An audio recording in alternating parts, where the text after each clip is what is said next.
It is another morning painting 32 millimeter miniatures that I printed on the Creality K2 Plus. Yes, that's what we're doing today. At least that's what we're going to try to do today. We'll see how that goes. We've got a couple of things going on. First of all, good morning on this, what is it, the 30th? Yeah, it's the 30th of December. 2025 is almost gone. 2026 is almost here. And hopefully next year we'll bring out some great things for you and everybody else. With that, we're going to continue on and we're going to be doing some painting. We're going to be doing some miniatures. Later on, probably, we're going to be doing some other projects. I have a Warhammer axe that I need to put together. So I've got that. I've got the perpetual pile of shame that we need to print, or not print, but paint, because everybody has a pile of shame. If you're into resin or FDM printing, it kind of happens. And so there's no lack of models for that. I've actually started going through and black priming a lot of the things that I printed like 2.5 years ago that are still sitting on the shelf. They've been really angry at me. So I figured I'd give them some love and do some priming.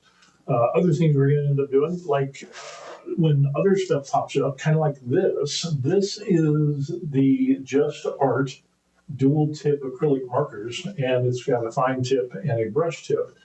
These seem to be pretty good. There's 60 of them, and they have to be stored like this. So in other words, it's not like a regular pen where you can put it in a jar and you're good to go, because all the paint would go on one tip and then it would dry out for the other. So you need to store them like this. I don't want to deal with the plastic case and the flimsy trays and everything and have to open it up and pull the tray and just to get markers. I want something a little bit more well-defined. So when I got these, I dipped into Tinkercad and we started making a pen holder. Matter of fact, if we go to our Creality K2 Plus can, we can see here, it is currently printing. So we did test pieces. So that's the one test piece. We checked out a couple of ways in which we could do the holes. And when you see that there, it's kind of a little funkiness going on. And that's because I designed it wrong. So throw that away. We went back and we redid everything and we can see, much nicer. So, no supports needed. So with this pen holder, we're going to save about 200 grams of filament, which is nice. That's a good thing. That's 200 grams that you could spend and print out miniatures or something else instead of supports. And I also wanted something that would be able to hold these pens, like I was telling you about, and have it on a desk and have it vertical, or up and down. I think that's vertical. Yeah, horizontal is where you lay down. Vertical is where you stand up. To have like a vertical stand that would minimize the real estate the imprint or the footprint that I have on my desk over there. And on that desk, it's, if we take a look at that, you can see the table's getting full. Okay, we've got a lot of paints over there, and in fact, we can go over. Yeah, that's kind of a small table. And things are growing, and so I did some things that I could grow up instead of out and maximize my real estate. So, we've got that going on there. So let's take a look. Again, we go back to the Creality cam, and it is currently printing out. So that should be pretty good. That'll take about 15 hours of printing. We can go over some of the details, I guess, but let's take a look at basically what we're going to be looking at. And here we are. This is Tinkercad, and I went through various variations of this and trying to figure out, what would be the best one. The first one was 585 grams, grams. It's all good to go. But we used a circle, and the problem is that you would need supports for that. And so I was like, well, okay, let me, I want to, just on this kick of minimizing the amount of material, as you can see there, we kind of took out some massive stuff, but it was late night and I wasn't thinking, and I was like, yeah, you're going to need supports for that. And of course, with the supports, it was 620 grams, so I was going in the opposite direction. It didn't work out well. And then I got down to this one here of only 413 grams.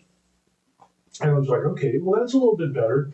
But when we printed out the little test piece, and instead of a circle, we did this little teardrop design. But that teardrop design was problematic because of this ridge right here that you see right there. That provided an overhang that showed up blue on the slicer, the Creality print slicer, showing that it's unsupported.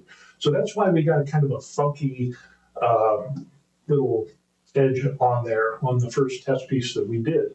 So I'd have to go back and redo everything, redo like all of these here, and got back and then finally did some adjustments. And that is as good as I could get with that teardrop design right there. You know, really minimized that line. That was the best I could do on that. And so we printed out the test piece and it came out great. So this is going to be 414 grams of filament. I know we went up one, and yeah, I mean, I guess we could, you know, we could like take a, we could minimize it even more. I just thought about this.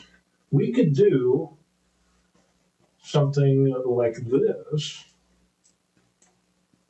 And I know we're going to get to the miniature painting in a little bit.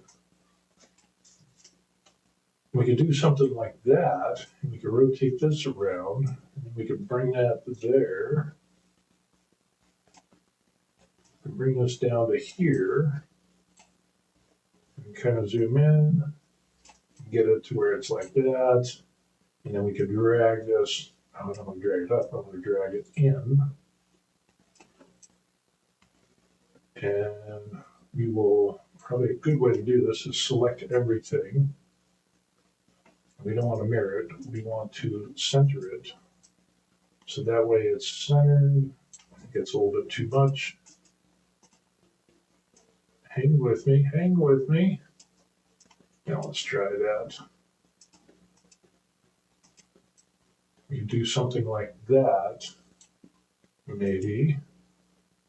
And then we can end up doing this, just kind of taking this in a bit, like that. We'll copy this, we'll mirror this, and then we'll move this to the other side. And we want to have basically, yeah, we've got like a 1 millimeter there, and this one we could end up doing 1 millimeter there. And then we could select both of them. We'll make them into holes. We'll drop it in like that. And then we could do some little adjustments here, like so. And then we could take out even more material. So we could do something like that, and that would reduce, come on now, let's get back to where we're going. So we could reduce even more material. And we could do that on the bottom. Oh, we could do it on the top as well. Nice. Yeah, let's, oh, this is really good. I like this. Come on. Maybe we want that one, and we want that one. So let's go ahead and we'll copy this, and we'll bring these up, slide it up. And we'll continue up. I totally didn't think of this. And we could do something like that, and we could reduce the amount of filament even more. Okay, let's see. Let's get to some comments. We got some people showed up here. Ned Bennett, hey, how's it going? Good to see you. We have George that's popping in and saying hello. And yeah, I thought I was done. Apparently not. Well, we can reduce the amount of filament even more. So it'll be less than 400 and I think 414 or 416, I think it was. Yeah, 414 grams. So we could remove those areas and take those out as well. We just need to go through and, let's go ahead and we'll group these together. And we could try to take it to 0.1 millimeters, and we'll just try to get it right on that edge, like that, and right on that edge. Can we get a little bit more? Can we get a little bit? That'll tip into it right there. And that is just a hair too much. So we could do that. Let's check the other side and make sure that that's lined up. I think we're good. No, we are good. I think we're good there. So we can do that, and we can just take that down. So that way we minimize any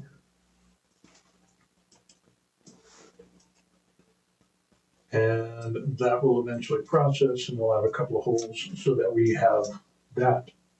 Oh, I'm so glad you guys stopped by, because this will really, really help.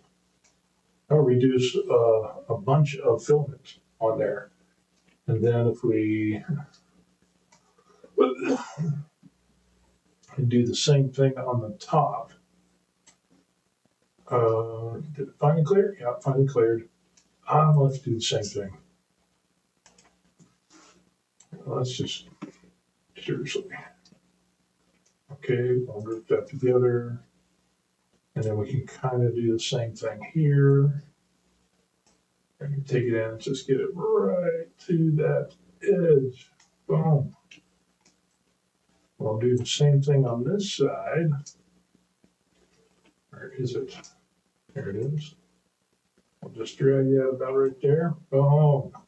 Boom. Booyah. There we go. That's why I like doing these streams. I get these good ideas either from you directly or it's just by osmosis.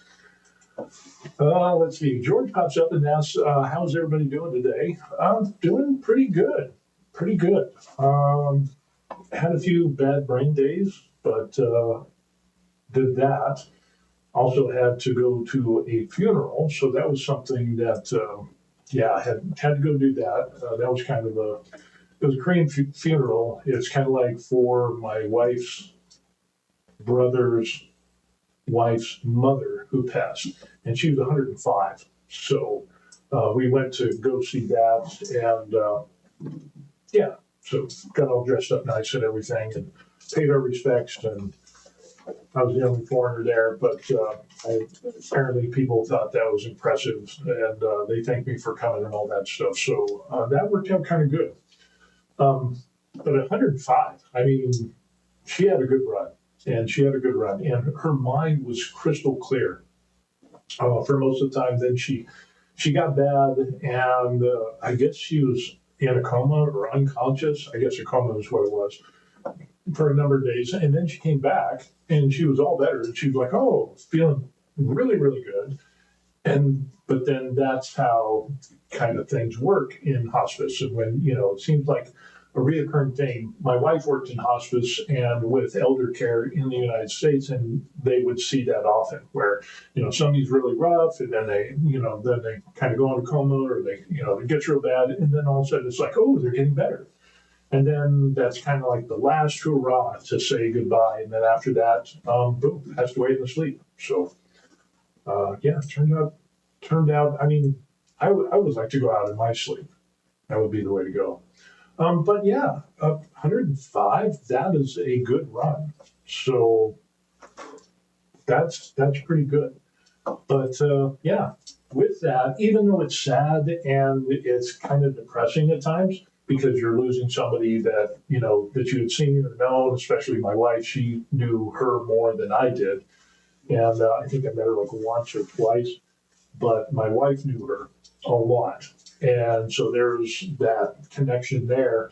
But it was good for her to get closure. And then, of course, after something like that, you kind of sit back and you ponder and you contemplate, and you're like, hey, I really am thankful for the people that are around me. So, it was a good thing. Sad, but good. So yeah, turned out pretty good. So that is gonna be nice. That looks a lot better. I like that. That definitely looks a lot better. And we could save even more. Now I'm thinking about how we could save even more. We could do a whole. I know we're going to get to the miniature painting in a bit. We could do something like that. Let's try 15 and do 15. So we could do something like that, and then we could copy that and move it to the other side. And then maybe we could do something like what other cool shape could we do? I don't really see anything that wild. But we could put like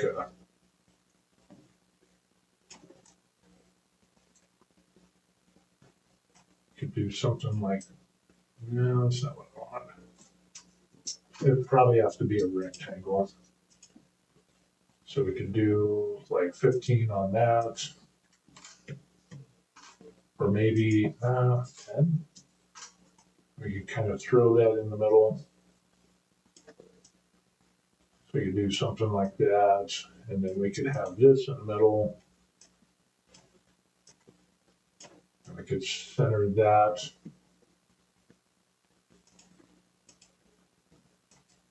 Like that. Oh. Let's do that again. Center it there, and then it's centered there, and we're good to go. Oh, what the heck?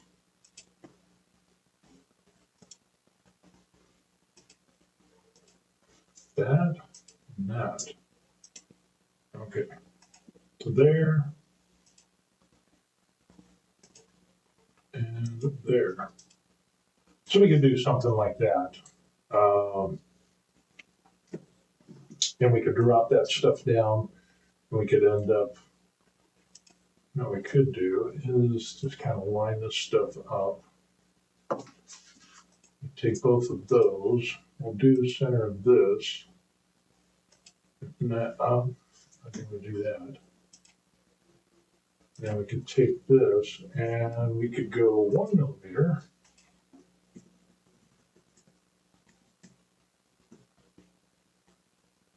Just take it to the edge.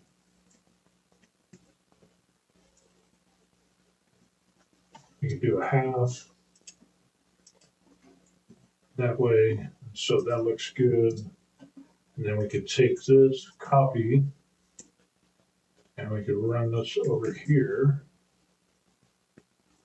And,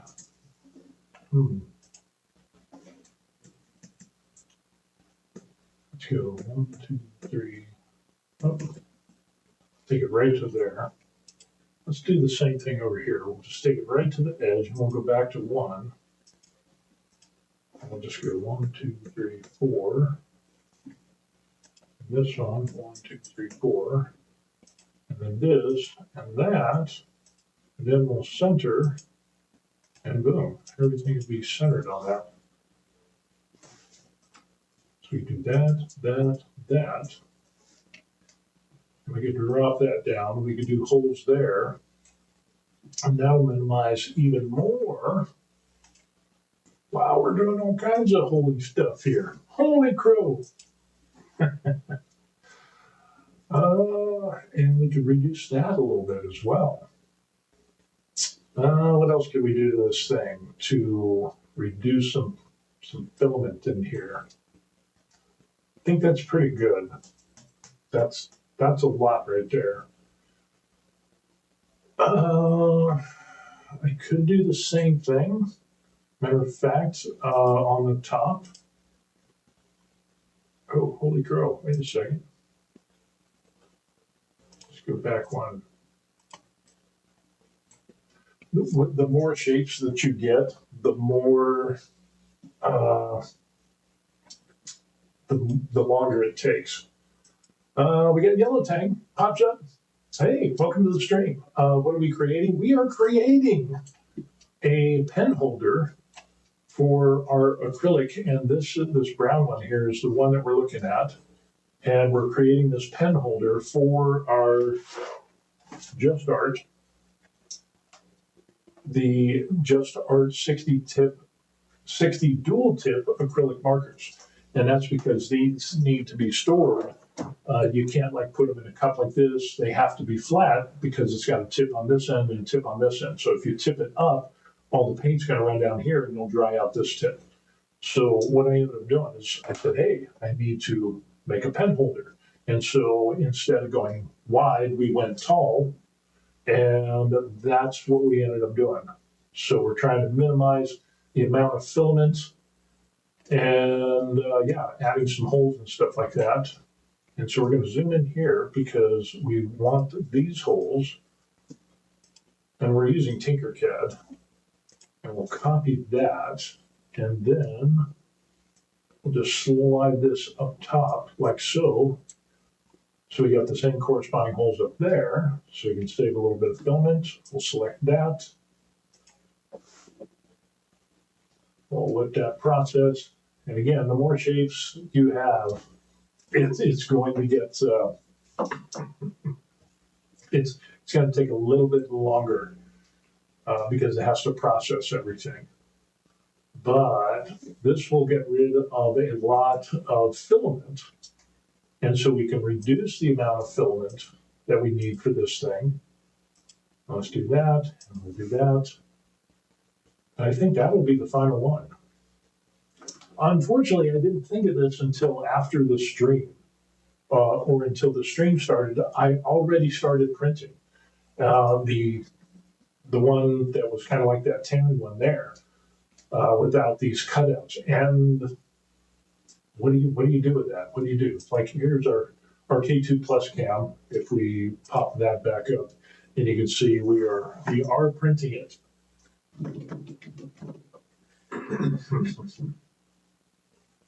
I could stop it.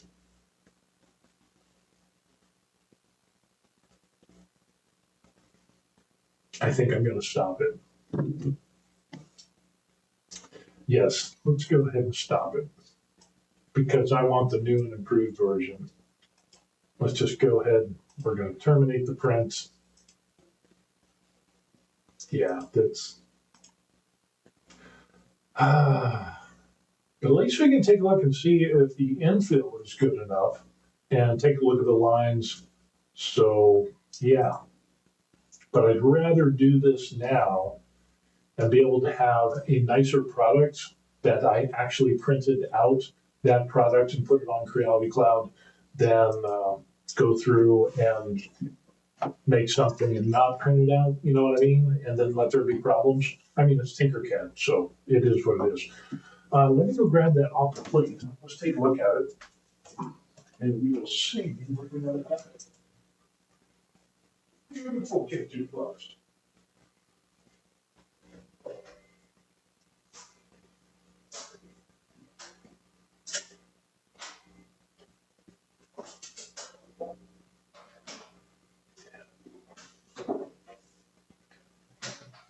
We import.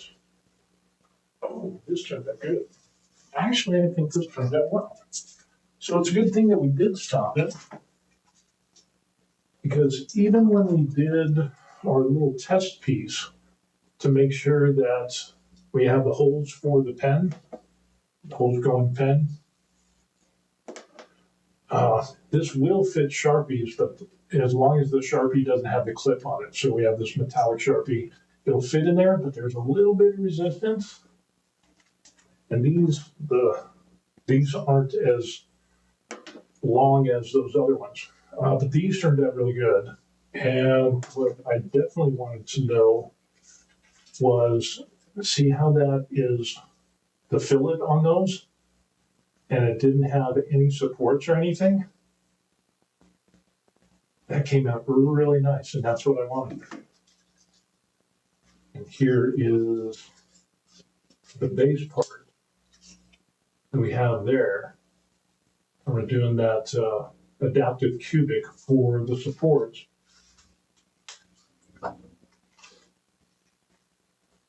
I think we're doing 3 walls or 4 walls. How many walls are we doing on this thing? I know, I'm gonna get to the painting. 0.2, we've got 3 walls.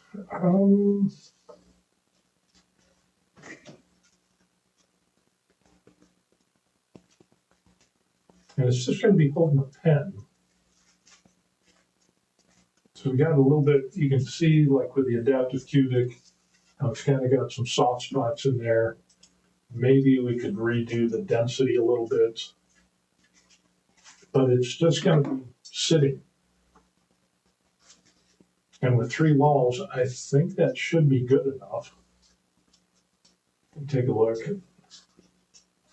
especially right there. Oh yeah, I think that'll be good enough. It's just the support on this stuff is really, it's adaptive cubic, so it'll give minimal support. It'll give support, but it won't waste a lot of filament. And again, this is not something you're going to roughhouse. You're just going to set this up and put pens in it. So I'm not too concerned about that.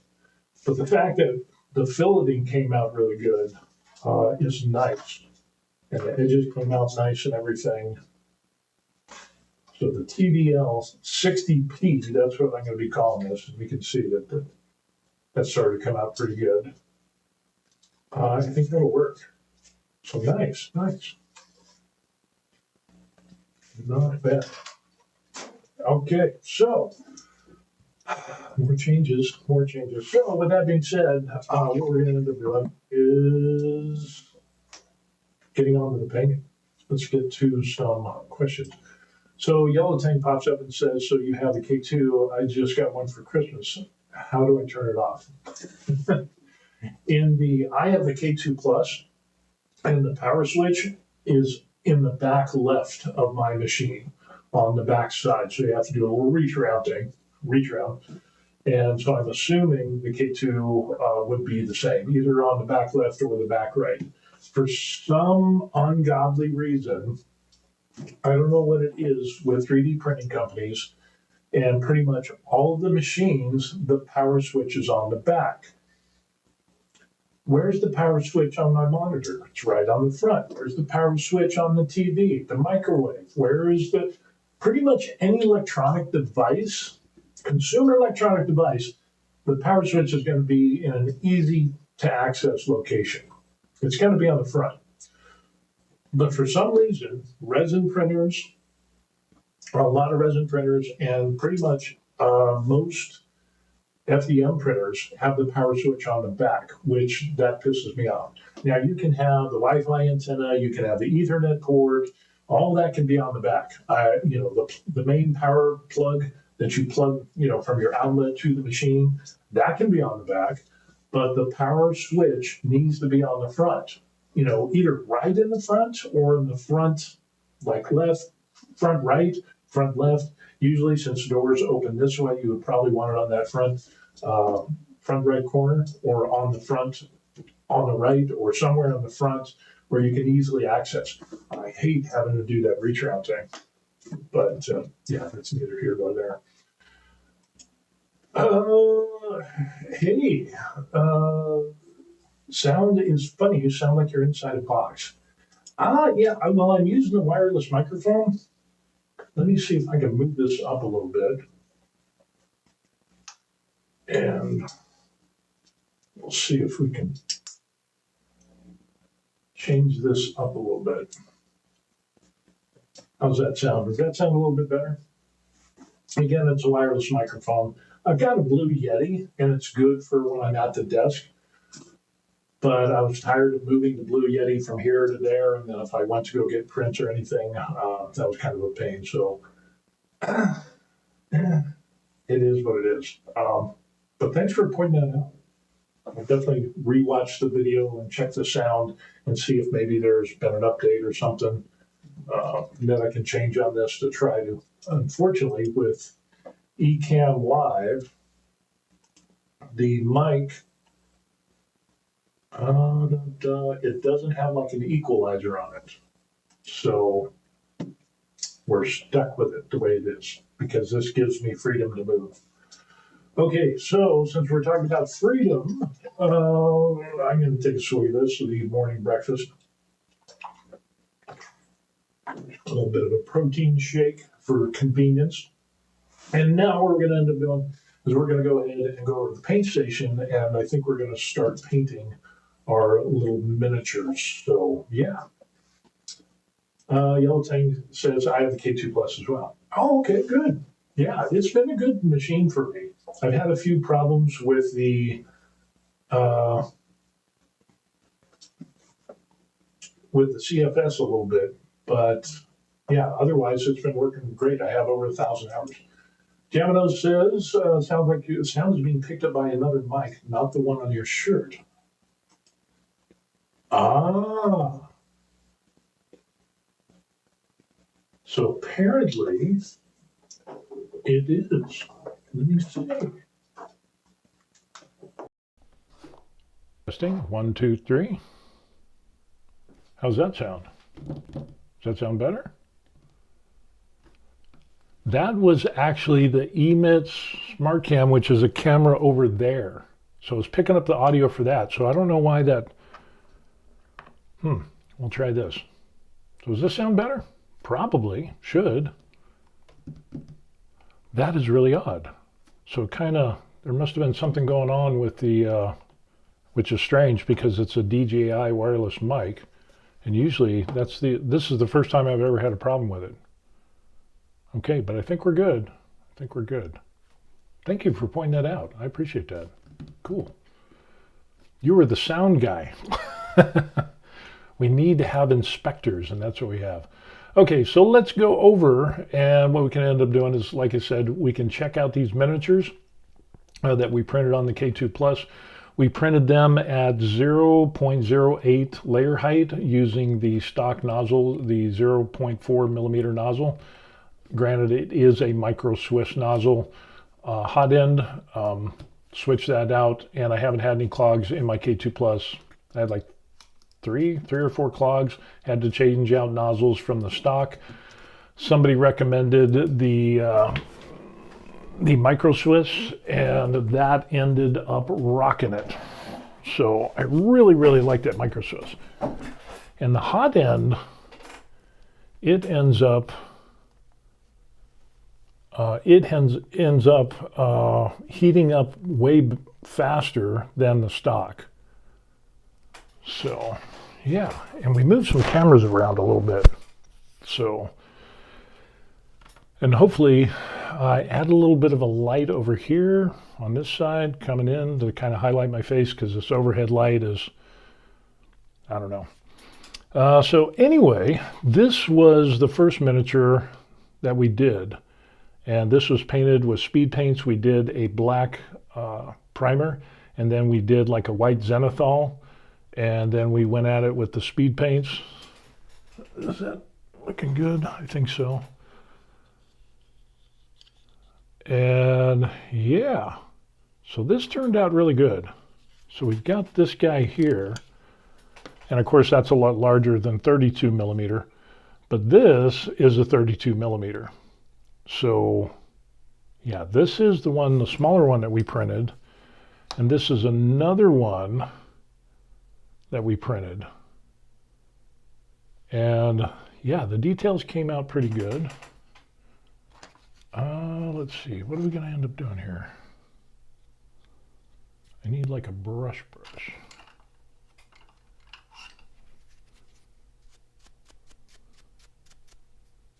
We still got a couple of strings on there.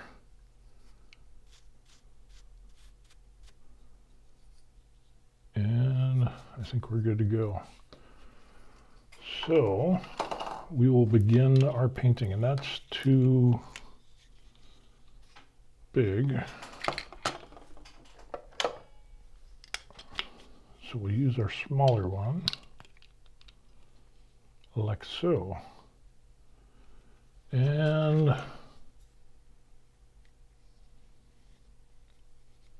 this doesn't have a thing where that goes in. Did it have one on there? No, it didn't. Where the hell did this go? Where did this come from? I don't know. So, okay. Let's get organized here. And Jamino says, perfect. Sound is much better. So that's good. That's good. And we ran out of water. That's okay. We'll just use whatever we got in here. If it's not too, damn it. If it's not too crazy.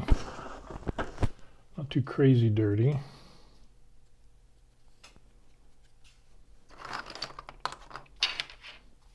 And we did some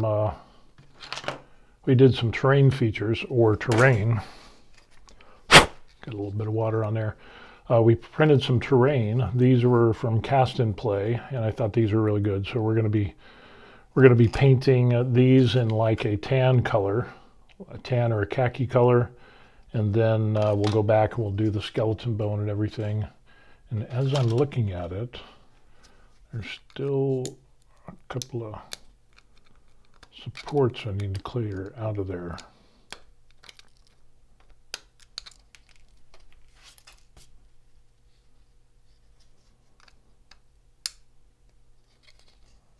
Okay.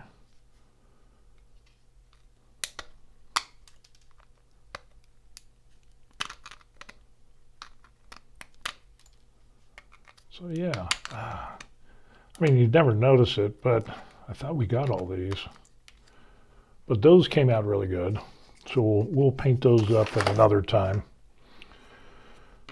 Okay, down to business. We're going to paint these with the Army Painter paints. We're not going to do the speed paints. And we actually have a couple of resin printed miniatures that we ended up painting.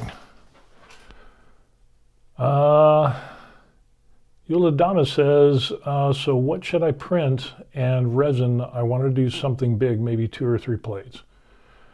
Wow. Oh, we got a bunch. K2 plus, okay, yeah. So what should I print in resin? And I want to do something big, maybe 2 or 3 plates. I don't know. What are you interested in? I mean, if you're interested in miniatures, these are resin printed miniatures that coming in frame, yep, that I've been painting forever and a day, and that's kind of where these guys came in. So we have kind of a reference for this. But if you like miniatures, whether it's sci-fi, whether it's kind of like Warhammer, or if you just want to do, you know, some big resin printing stuff here. This is resin printed, and this is from, I can't remember the name of this. But if you go on like My Mini Factory or Cults 3D, you can go on Thangs. You can find a ton of stuff. This is a bigger Warhammer one that I ended up doing. And I think I got this off of Cults 3D. It was a free model way back in the day. I don't know if this is still there or not. There's a lot of independent creators that made stuff. I got cease and desist, and this is a different base, but so this is ready for paint. So I don't know. If you like marble bus, character bus, full-on statues, vehicles, I don't know. The sky's the limit. You have so many options. So let me put all this stuff over here because I don't want to break any more bones on my terrain. That was FDM printed, by the way. Oh no. Like I just cracked the steer's thing off there. We'll just leave it there. We'll fix that later. Otherwise, I'll never get to painting. Ladama says, just finished printing my copper top hat robot. I had to make my own copper, though I only had gold. I might do some bigger Warhammer stuff. Oh yeah. I mean, whatever. There's so much stuff that you could end up doing. It's insane. Let's get into this. We're going to need a brush. Just stir stick there. Well, this is all the stuff we use to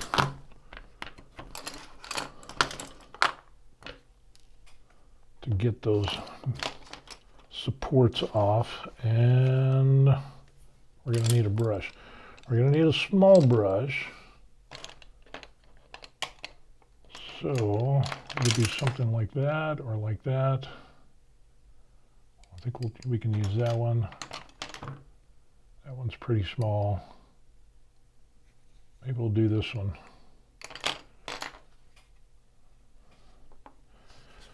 And the first thing I think we're going to do, I don't know how long this video is going to go, but we're going to do some skin tone. So that's Monster Brown. That is Fur Brown. That is Desert Yellow. Where is, we need something, Barbarian Flesh or Tanned Flesh. What did we do with this? I think this is the Barbarian Flesh is the one that we use. So let's go ahead and use that. I'll mix that up. And the thing I hate about miniatures, 32 millimeter miniatures, is that these things are so small and the details are so small, it's hard to paint. And so when I was doing miniatures, like we got some Warhammer stuff here, resin printed, those came out really nice. This is an actual Warhammer miniature. That was like on the first batch that I ever did. But it's hard to get all the details because everything is so small. So I started making things a little bit larger and making them a little bit bigger. So when we get things like this, they're a little bit bigger. And then of course, the guy that we did here made him bigger as well. And then I also have some larger ones where I did like Mandalorian, the Hulk, and so just a lot of different things. Hey, we've got Leo here. He says, hello, Very Life.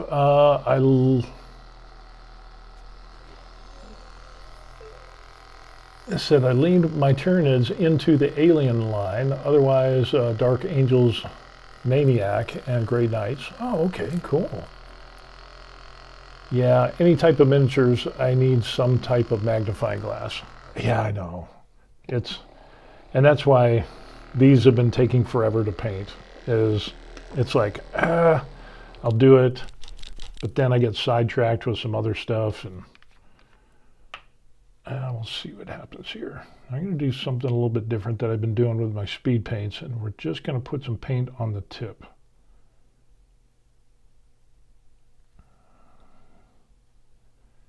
And it could be that it's blocked. Yes, it is blocked. Haven't used it in a while. So let's see if we can get some. There we go.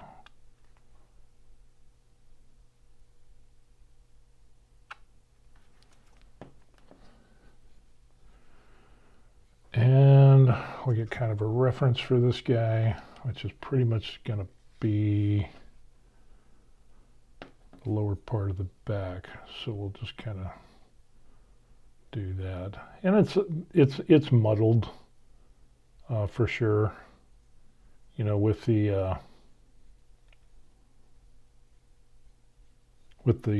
FDM printed miniature.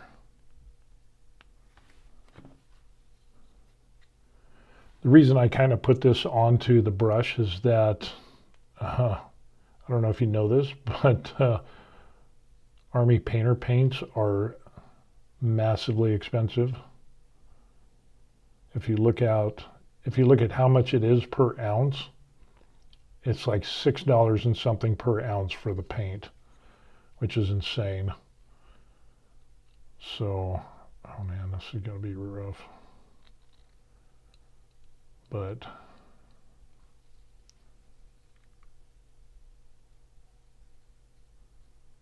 so with this, by just putting the paint on the brush that way, what I found is that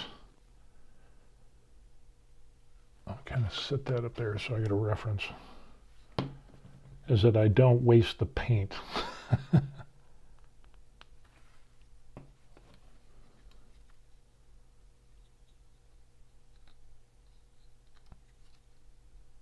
And so that kind of helps a little bit.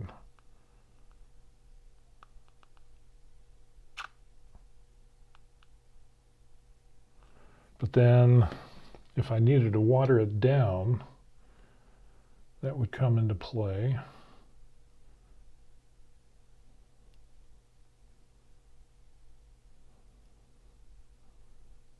We got the beard action there. And the head and everything is just going to be, I think I'm going to need these, my super geek glasses, because there's not a well-defined line for like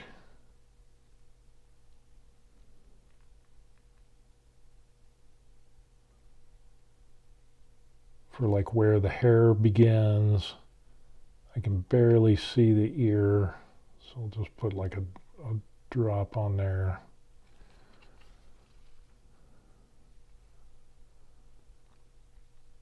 And again, it's just such a muddled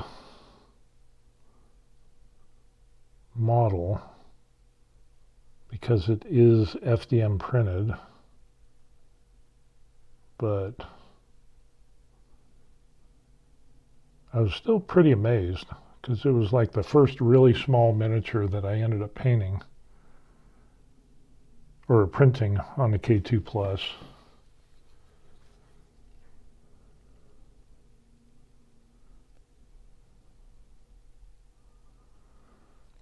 So we'll see how this goes, and we'll do a little bit there, and it's so small. It's like seriously small.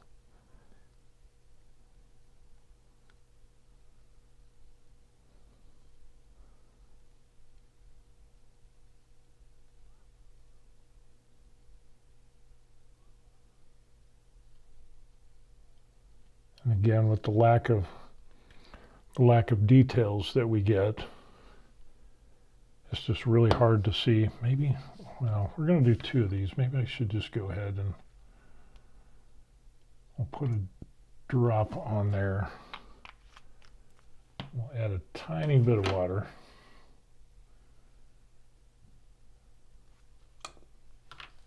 And we'll mix that up.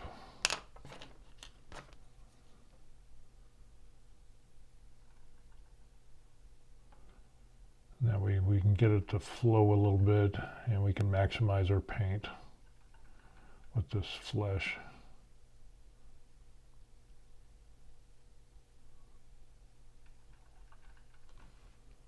Okay, I think we're good. So now we gotta find, so we did a little bit on the back. We got some arm action that we could end up doing.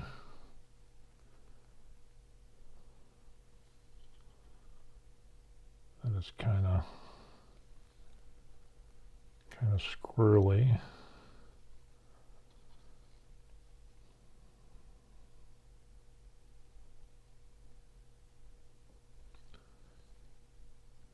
And the back of the other arm, so we could do that. Put a little another coat there.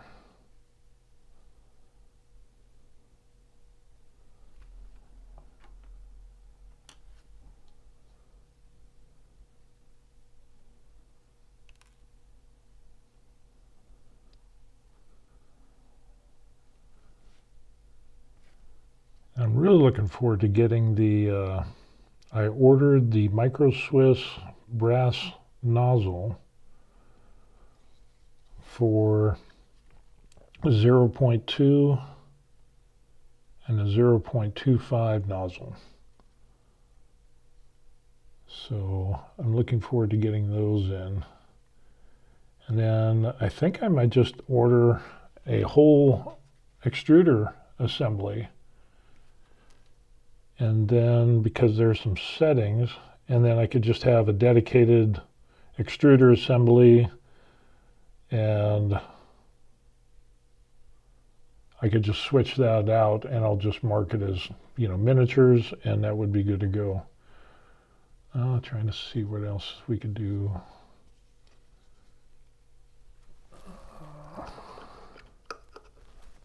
So we could do his thigh.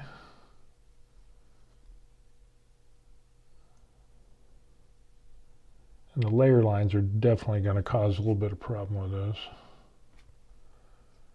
But for first time, I mean, it's not bad. But it's just going to be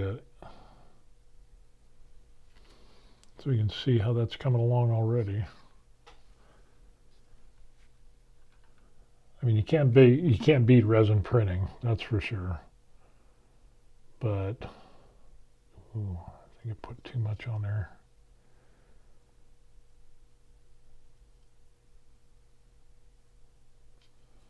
This will be thick, but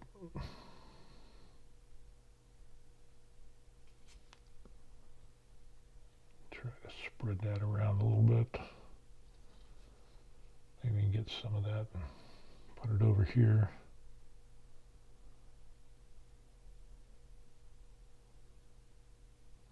These normally I was going to do this with speed paint, but I changed my mind because I wanted to use the same paints that we did with the model, the resin printed model. So I just wanted to see how this would turn out. And we'll get his little thumb over there. And we got a thumb right there.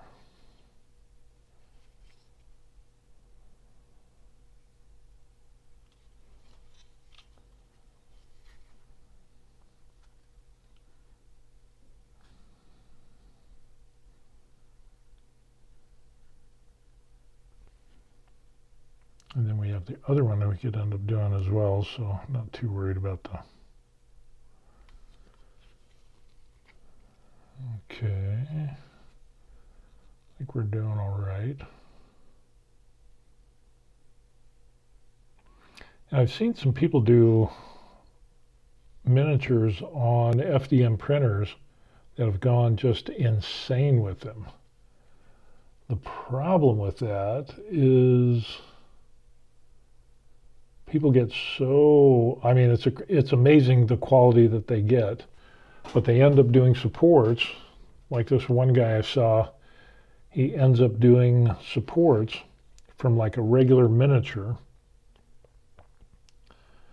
resin miniature, and then he puts it into Blender, and there's some type of plug-in or whatever where you can change it to FDM printed supports, a little plug-in thing there. And so he does that, but then to do a miniature like that, it just changes like the diameter of the supports and everything, and the tips, it changes those. And then what he ends up doing is printing it out, but it takes like 16 hours to do a miniature, and it's like, holy crow, that's a lot. So, I don't know. I don't know if that would be worth it.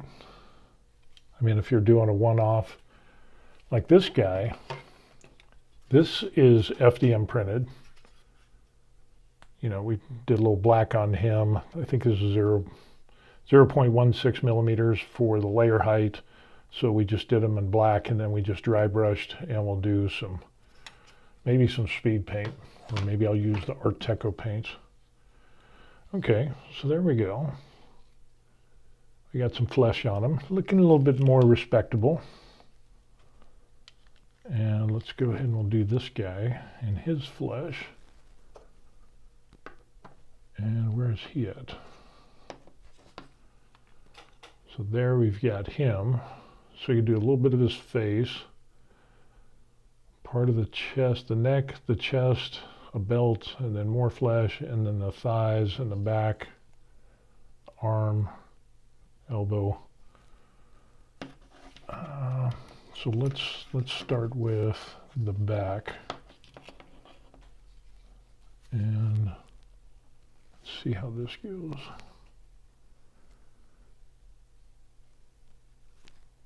Okay.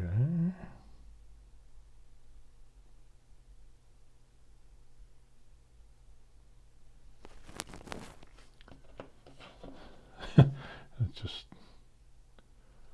okay, tiny little bit, and then that bit over there.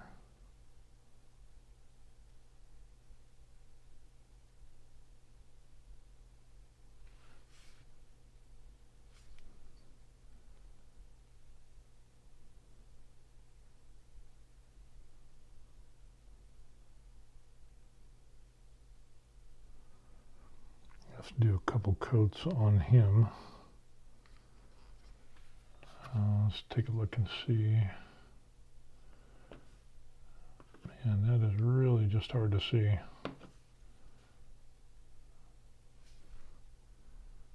That's a bit too much.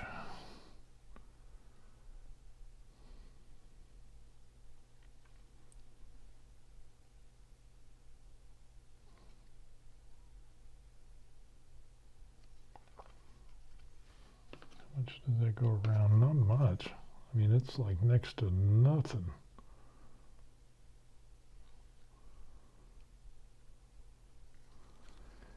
Again, a little bit of lack of details on there really makes it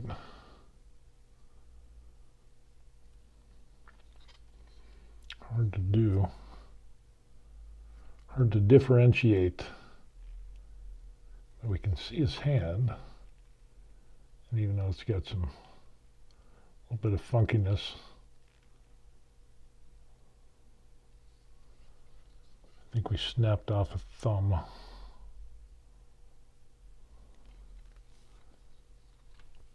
And actually, we got a little bit of a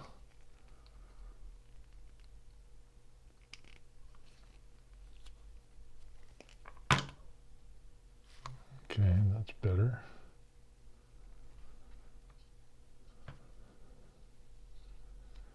And we can do some hand there, some fingers,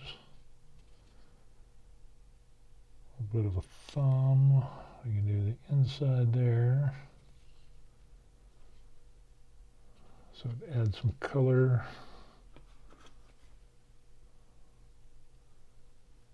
Do the elbow.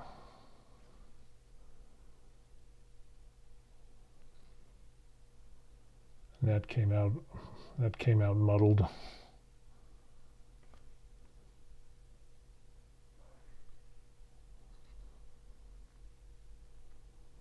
So yeah, definitely not as pristine as as resin printing, that's for sure. But it'll be interesting to take a look at the that small nozzle. That'll be really interesting to take a look at. Okay, let's see what we got. The face is gonna be rough.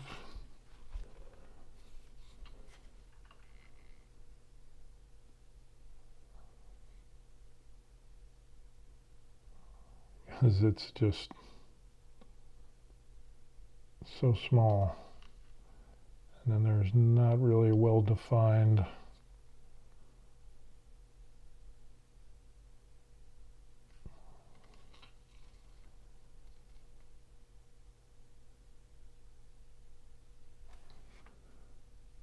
details. It's just like you just got to try to guess.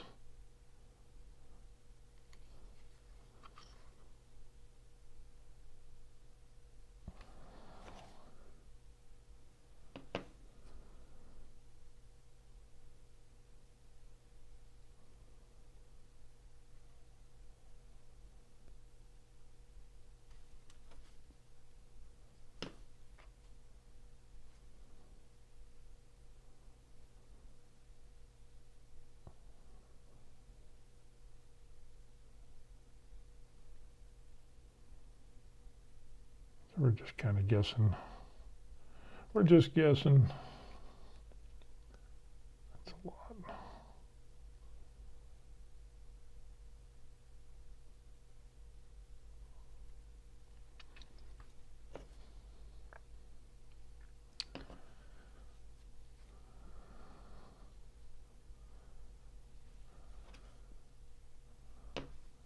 Man, that is really, really tiny.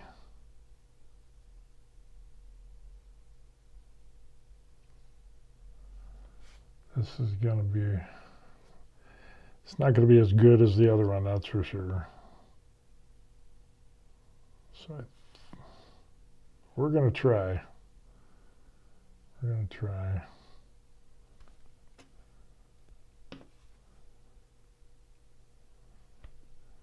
And the good thing is with the other colors, I can just go over and hit the with the darker color, because we're going to have like leather and stuff like that, and that can cover up this flesh, and so, you know, maybe that'll work.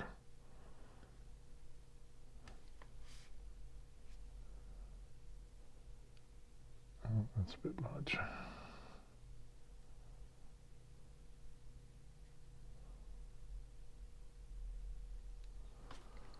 Okay, so we got that. Looking better. It's better than what it was. And we've got a lot of thigh.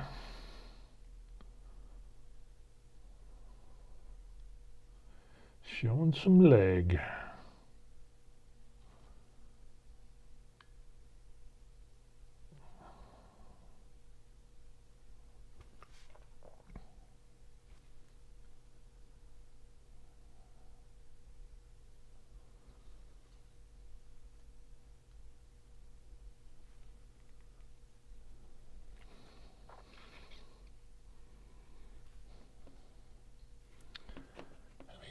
Tiny bit of thigh, just like a dot. And the funny thing was, when I see people painting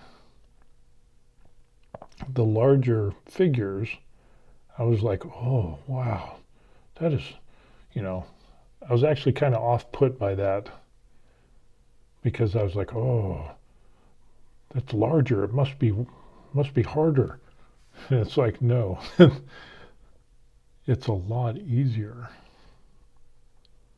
So I don't know why we're doing the undercarriage, but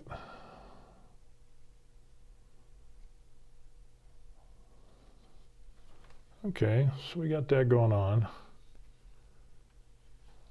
And we can do a second coat on some of that stuff.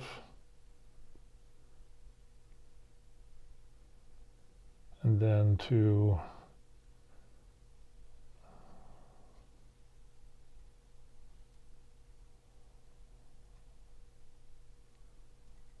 that under that overhang there just didn't do any justice.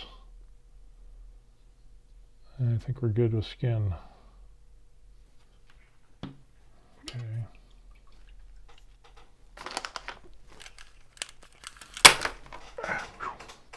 Easy there, killer. Easy. Easy. Let's see, we got, let's go over some questions. By aliens time, I mean off with all the spikes and snappers, but make the tongue the snapper, vertical file, black, gray, brown in right places, gross and satin varnish to coat. I was talking about Tyranids and stuff like that. And then says, we who had been in the hobby for a long time know there is building and painting. Make these two match up. Yeah. And that's a cool thing. I mean, the one thing when I first got my very first painting miniatures, about 2 3/4 years ago is when I learned how to paint. I started painting. Prior to that, the only thing that I ever painted was when I was like 12 or 13 years old. And it was like, the airplane is gray, the Jeep is green, the tires are black. That was my experience with painting. So getting into painting and learning how to paint was quite interesting. And there's so much has changed. Imagine that. What are the odds? But yeah, some pretty wild stuff. Really good stuff. Yellow Tank says, I want a resin printer for miniatures. That's what I asked for Christmas, but got the K2 Plus instead. Well, just think of it this way. You could do all your terrain for your miniatures. You could do some big vehicles, you could do terrain and stuff like that. If you're doing tabletop gaming and stuff, or just want to display, you can have some really cool looking terrain or buildings. And heck, you can get a resin printer for relatively inexpensive. You have, like I have the Elegoo Saturn III Ultra, and that thing is nice. It's an older one, and I had it shortly after it came out, but in all honesty, it still does an awesome job, and it doesn't cost that much money. Matter of fact, let's take a look. Oh, Micro Swiss started the shipping process for my hot ends, or for my nozzles. Let's take a look at the Saturn III Ultra. Has been doing pretty good.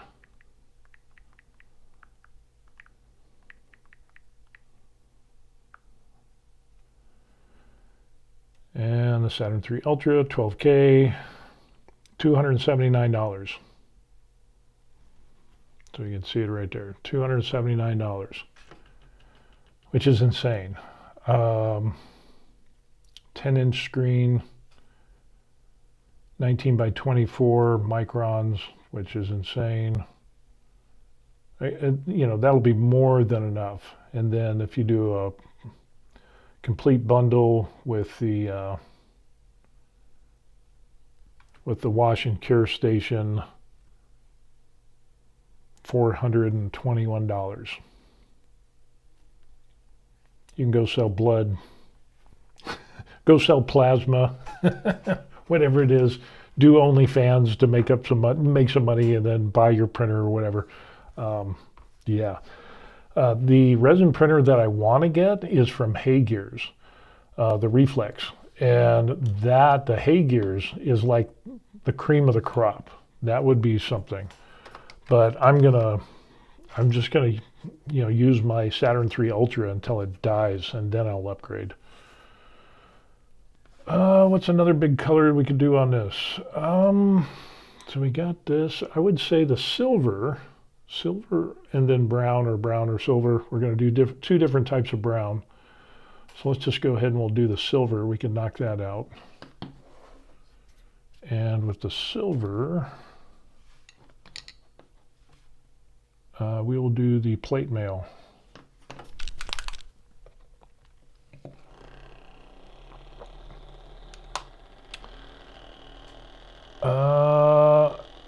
Yellow Tank says, how toxic are they? Either the resin? You would want to, let's put it this way. I've had my nose broken a couple of times, getting my butt kicked in an accident. So there's that. So I don't smell as well as my wife, and my wife can really smell the resin.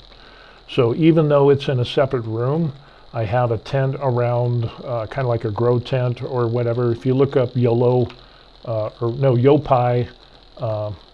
tent for resin printer, and I bought one of those, and so I vent that outside, and that makes a big difference. So yeah, I would definitely say you would want to vent it out. And the same with FDM printing.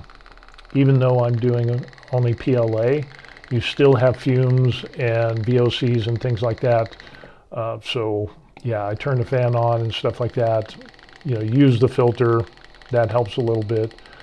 But really, for resin printing, you would definitely want to vent that, And that Yopai tent works pretty well. I've got a cabinet that I found that I replaced the tent with, but the tent is the cheap way to go, and it works. So that is worth doing. And I think we got another one that's blocked. What are the odds? No.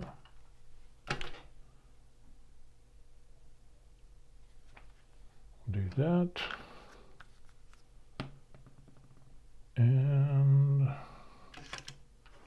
I'll just do a tiny bit of water on there. Clean that up. We'll mix in the water with our plate mail.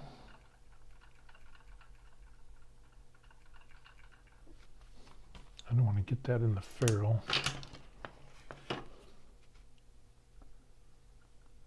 might have been too much water. We'll find out.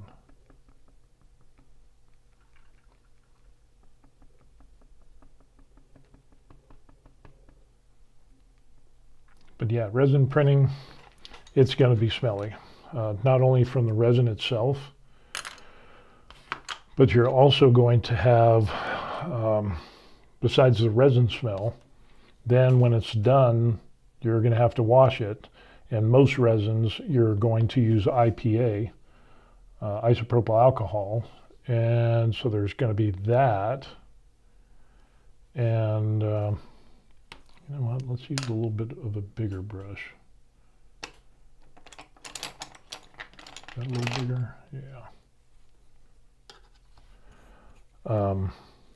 Yeah, so you have the IPA smell, and then you're going to have the curing that you're going to do. Of course, you're going to have to let the models dry, and then you're going to cure them, which isn't bad. But yeah, the IPA and the resin smell is something that you need to be careful with. And again, it's something that, unfortunately, a lot of people don't worry about that, but it does give off VOCs, which could be bad for your health in the long run. So you definitely want to vent that stuff out.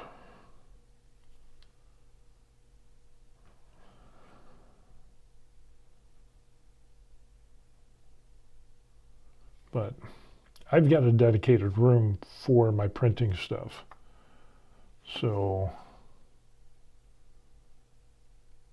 that's, you know, that makes it easier for me, that's for sure. But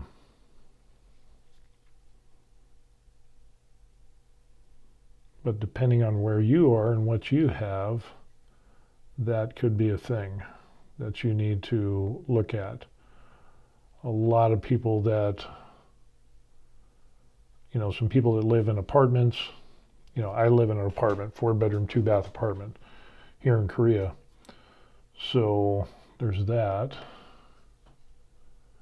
But I have it vented out to where it goes outside. So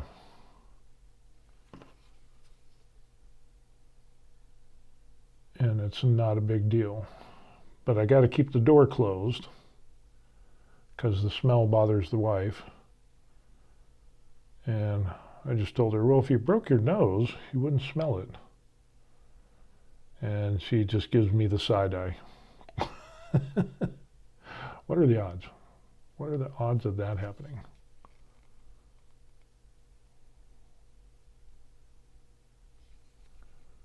Okay, we're getting somewhere. Dun, dun, dun, dun, dun, dun, dun, dun, dun, dun. You'd think that they would create a better way for ventilation. Well, you got to get a fan and just run it outside and you should be good. Hey, sweetie. Is it good?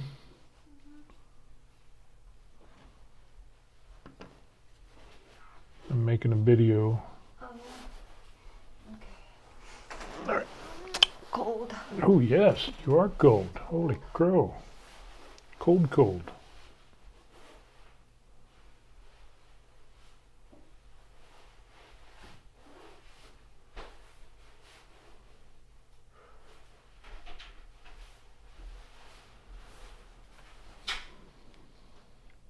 And pretty much with resin printing, you're going to come to a place of where, yeah, if you do it a lot, you're definitely going to get some ventilation, and you're going to need to do that. So let's see, we could do some of this. There's some more.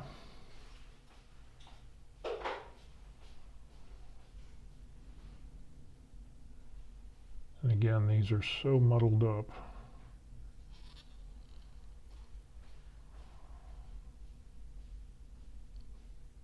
It's hard to catch the details on these.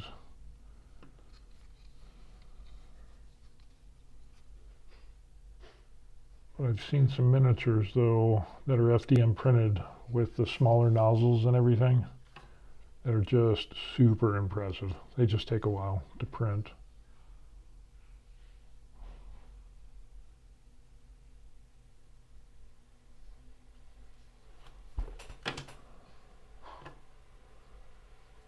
But you can get some awesome results.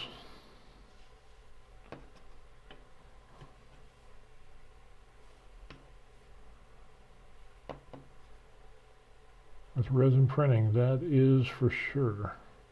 There's no doubt about that. You can get the best results with a resin printer.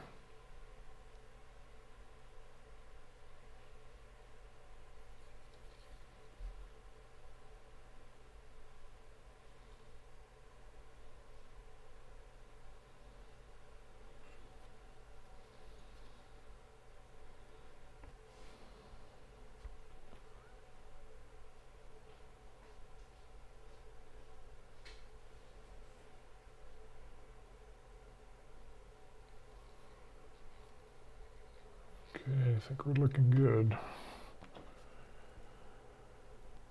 I think we are. Well, we got a little bit of silver we can do there. But yeah, we'll throw it on there, but we got some brown to do.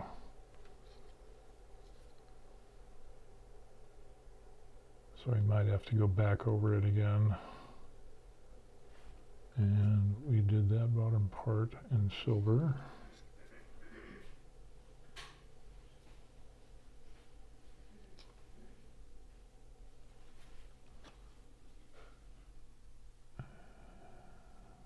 I think that's going to be it.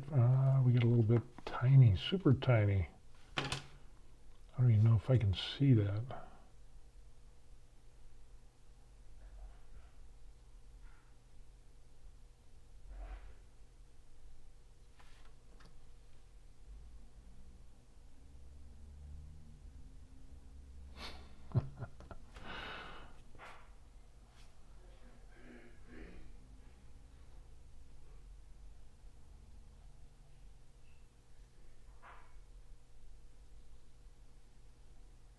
I'm just gonna try to,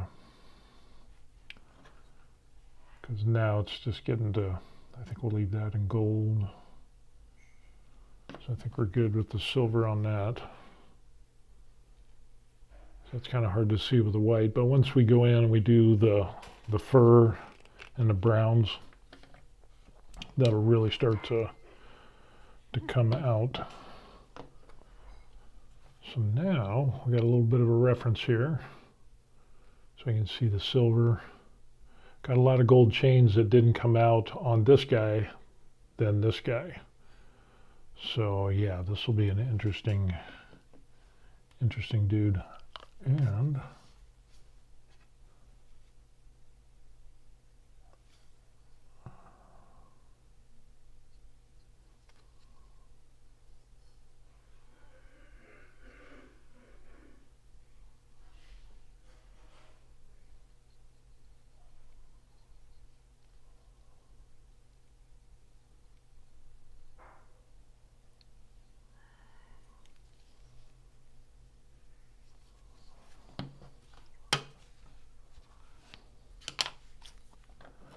alrighty.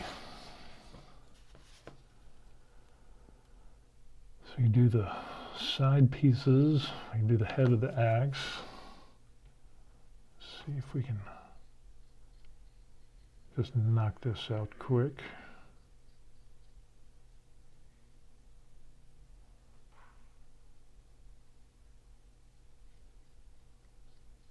And we didn't catch the axe.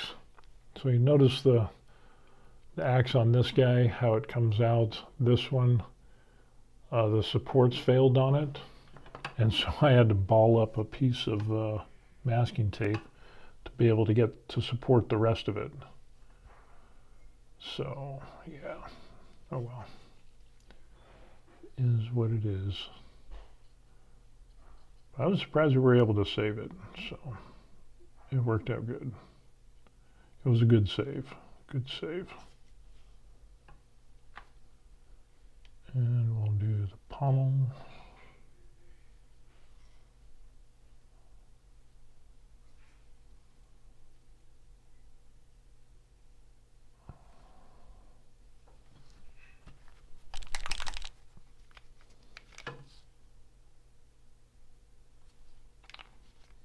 That's a lot.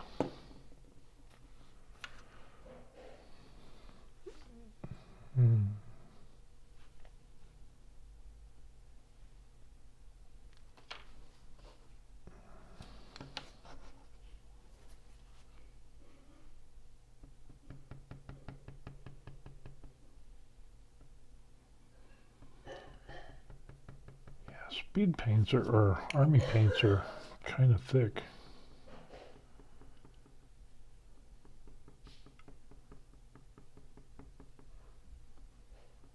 You get clumps in them.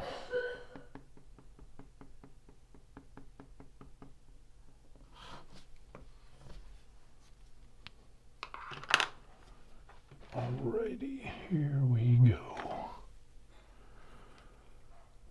We'll just start here.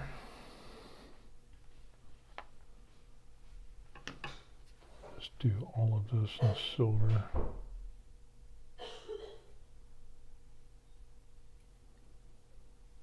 And then we can go back over. If we do the chains, we could do those. We could put the gold on top of the silver, and so we don't have to worry about that.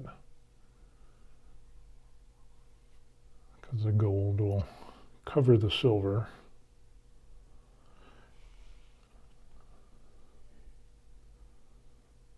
And again, the details on this are just so muddled. It's just kind of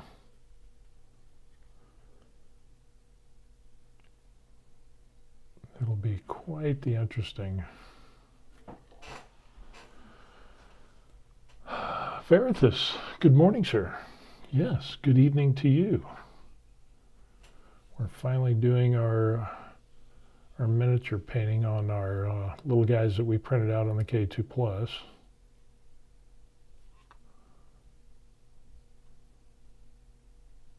Are you back from Germany?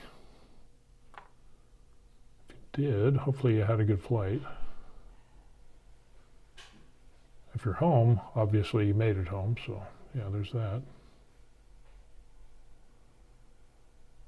And let's see, what else do we got? Pretty much just the things on his shin guards.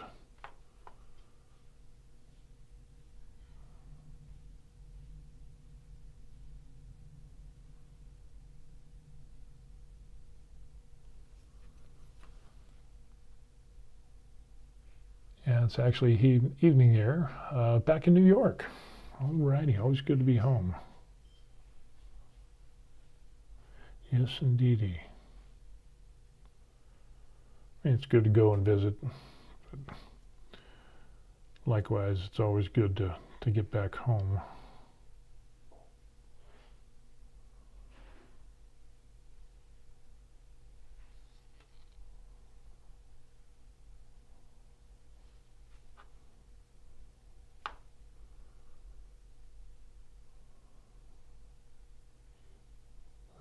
So muddled.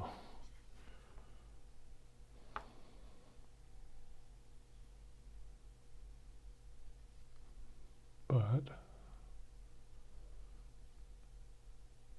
question is, can we paint these and get them tabletop ready? And it will depend on what your your own standards as far as like, well, is this good enough for tabletop? Or would you be ashamed to have something like this on your gaming table? Or would you pass? And on these, with the 32 millimeter, this is where it's really going to get interesting. So, yeah. Okay, turning out not bad. We do have some chains on there, but I think we'll leave those chains on the bases for later. There's no chains there. So on the base, we've got a little bit of a chain, but we'll do that at the end after we paint everything, and then we'll do the last bit will be the chains there, because it'll be easier to paint after we do the base, which will be like a brown, which I haven't even painted the base on the other ones. So we will make a decision on how that'll work.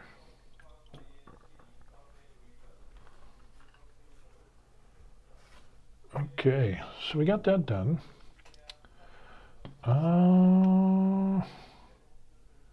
We could do some browns. I think brown would be good.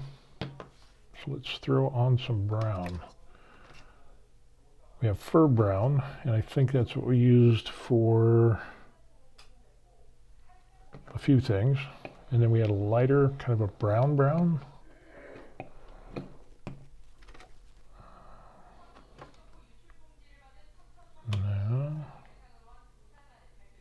No, not those.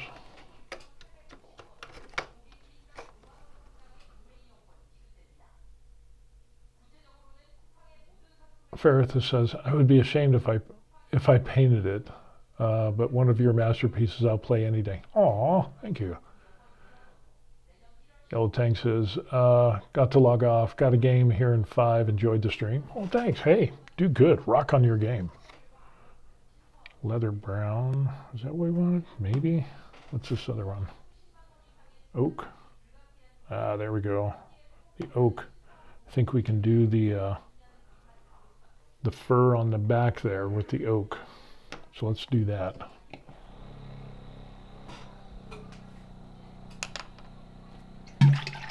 The breakfast of champions.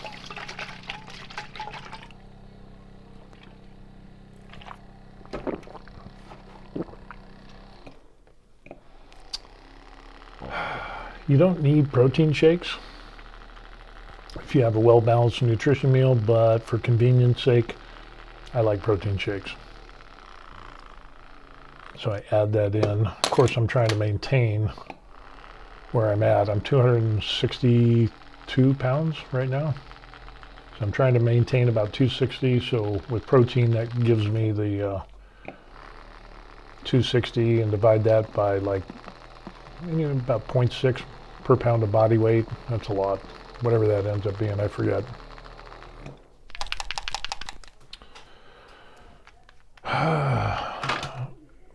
Careful.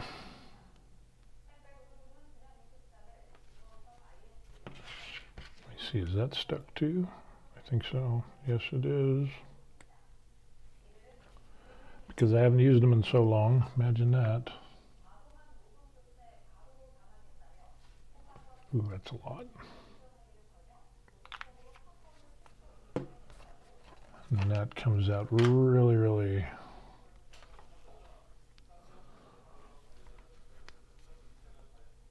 Ferrith says, nice. I'm gaining pretty steadily.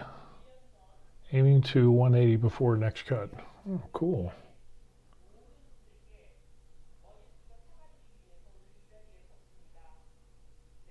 I'm thinking about doing, trying to gain a little bit more and go a little bit heavier, and then cut down. But I don't know. We'll see.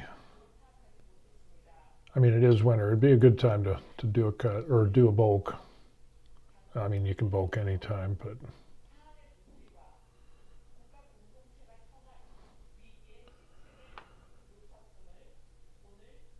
I wouldn't mind being a little bit bigger and then cut down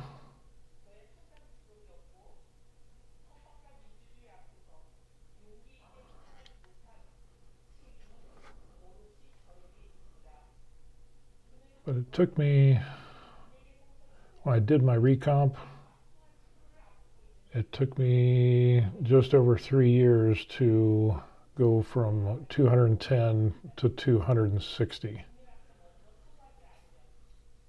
which was quite the interesting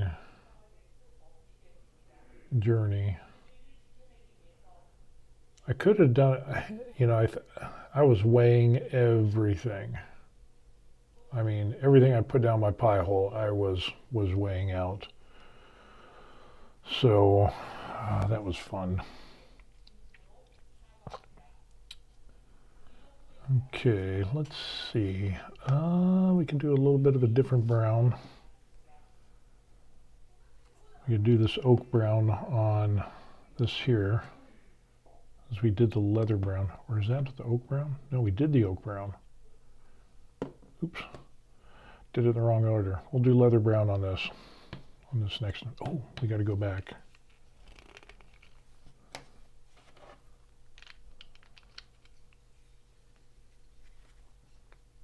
And let's switch this up.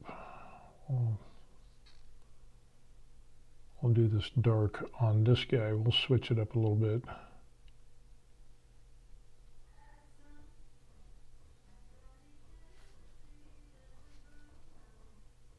But the texture on this just is so, it's so rough compared to resin prints. You can feel it, you can see it, and you can feel it, and it's just like, ooh, it's almost like, ugh.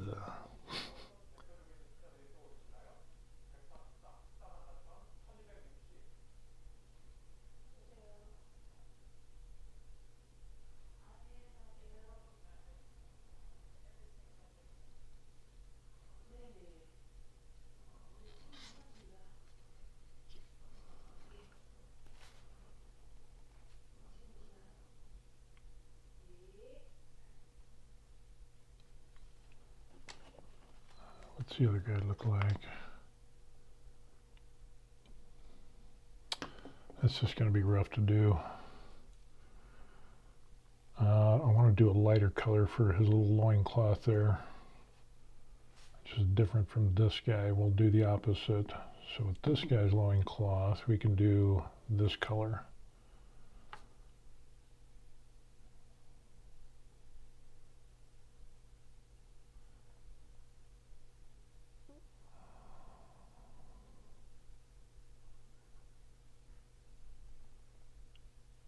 And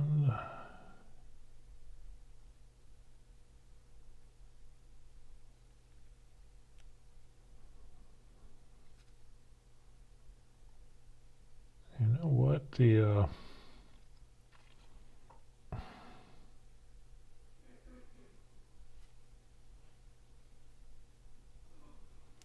do some of these bags in that brown as well.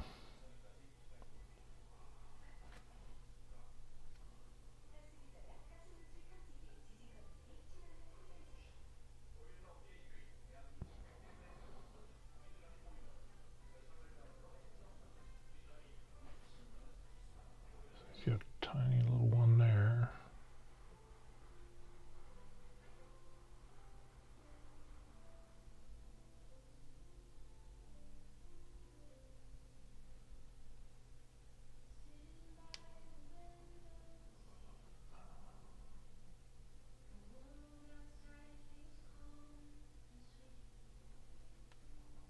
Okay, it's looking a little better. And then we'll get a little bit on that belt.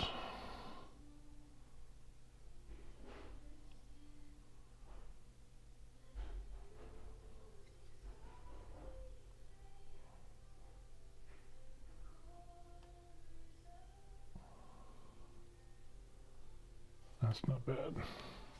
Hold on, I'll be right back. Oh. Got to close the door a little bit. Because on one of the streaming videos, my wife was watching a show and it had Nat King Cole was singing, and yeah, it ends up, it was like, yeah, copyright strike. So it was like, okay. Let's do his. I guess we could do this.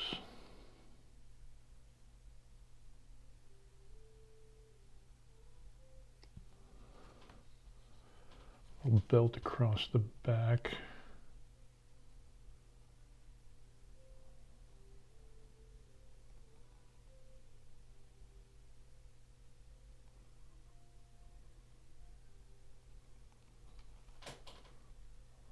Not bad for being as small as that is. And I think we can do, we just go ahead and we'll do that belt on the front as well.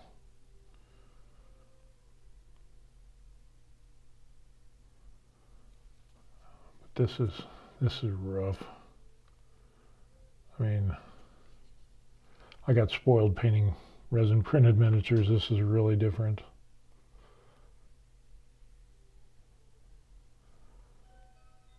But I think we can still get it going on. Let's see if there's some other stuff we could paint brown. We could do. Had like a fur around.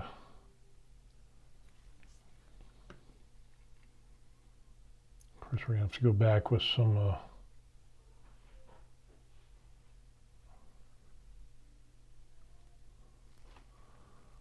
So there we got it.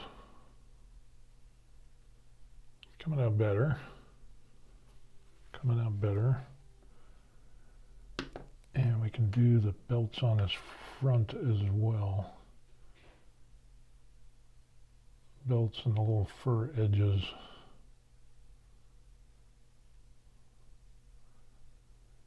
And we can always go back with the gold to go on top.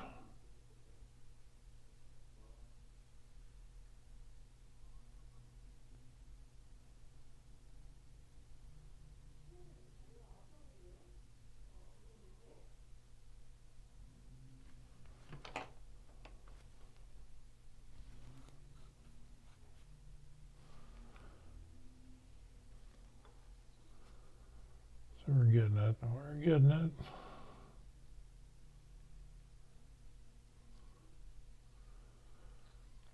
I'll save that for another color. And we can do, how does that look on his hand? So we can do right across there.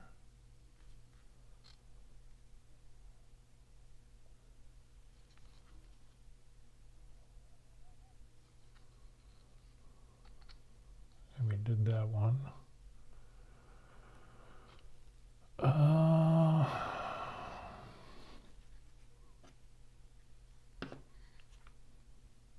Interesting.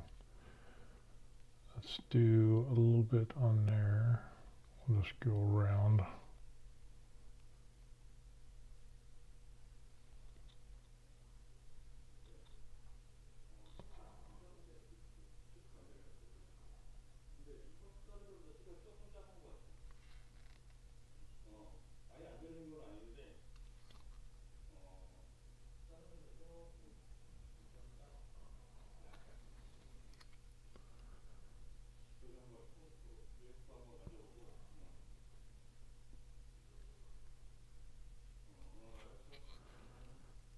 It's got like a fur fringe, I think.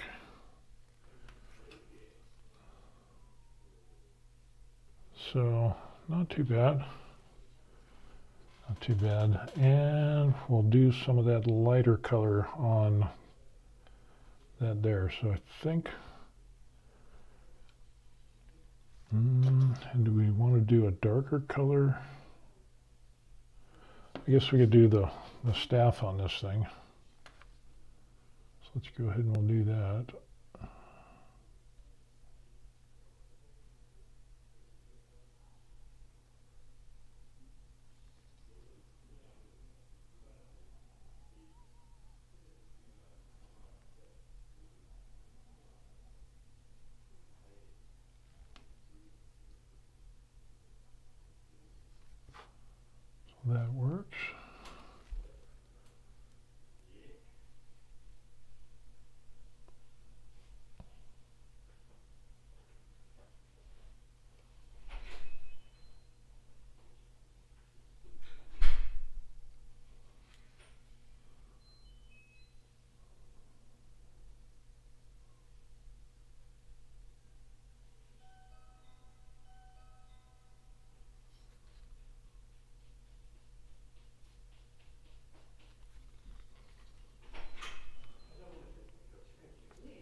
we're getting there.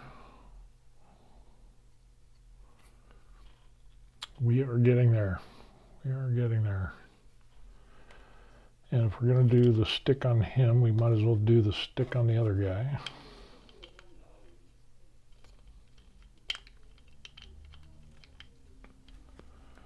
So let us drive on.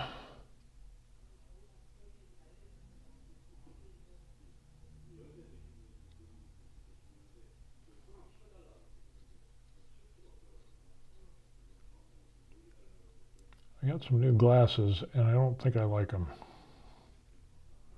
Went to a new optical shop and supposedly the guy is better.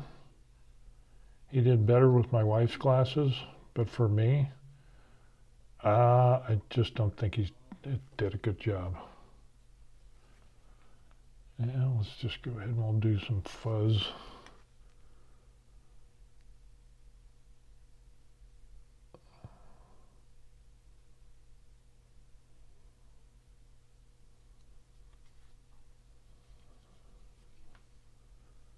And what does that guy look like?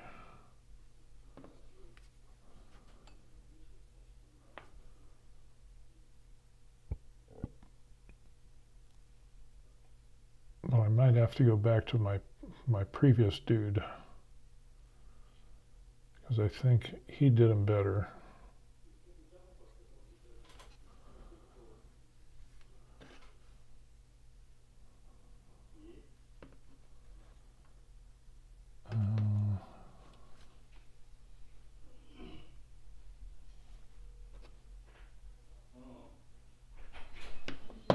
We'll do a brighter color. We'll do that leather brown or desert yellow. No, I don't think it was desert yellow. No, it's too light. Maybe it was this. Maybe it was the, because that's super dark. I don't know. We could try the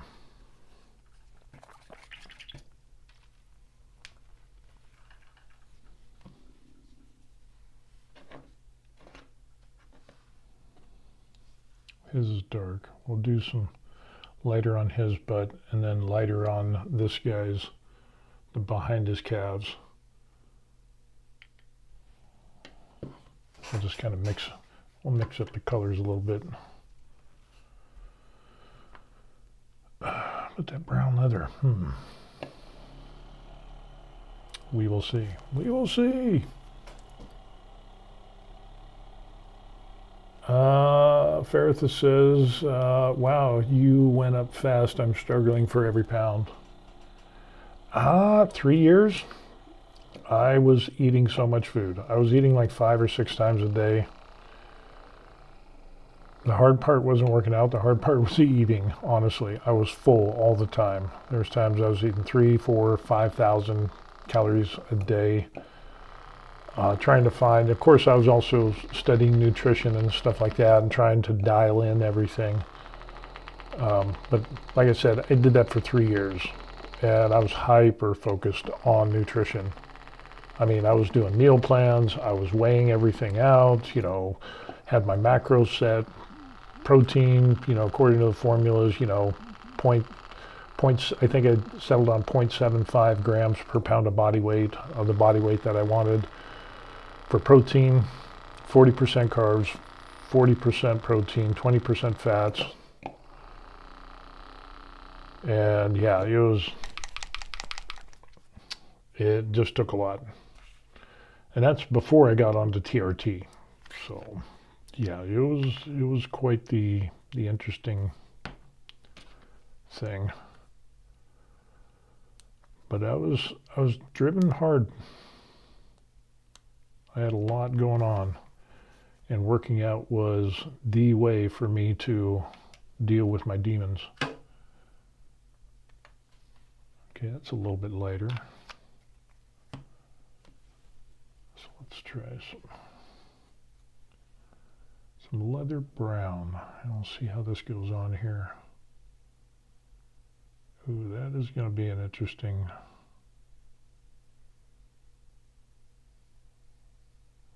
This is going on thick. Maybe I should have watered it out. But yeah, that was 3 years of basically weighing everything. And so even when I was working full time, I was concentrated on all of that. So it was quite the endeavor. And part of me wants to do another bulk, but good Lord. I just remember how miserable I was and all that. And it really was miserable, because that's all I was doing, was eating and eating and eating.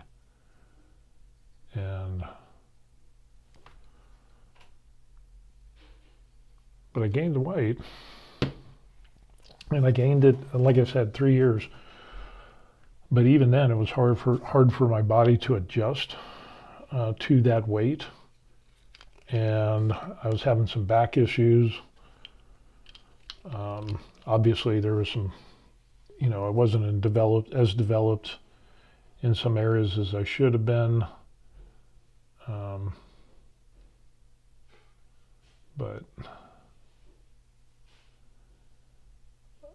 And then I cut down to 245, and I was 245, 250 for the longest time. And then, of course, I retired. We spent a year in Oahu. I started trying to gain a little bit more weight, but kind of still hung around the 250, about 250 is kind of what I was hanging around. And then lately it ends up, I think for the first couple of years here, I was still pushing it and get up to like 255, 258, and kind of hover around there. And then now I'm like 260, 262. I think the heaviest I was 263, but that fluctuates, during the week or whatever, depending on whatever I eat. So, okay. Oh, forgot a piece. And am I going to be able to get in there? I'll just fake it.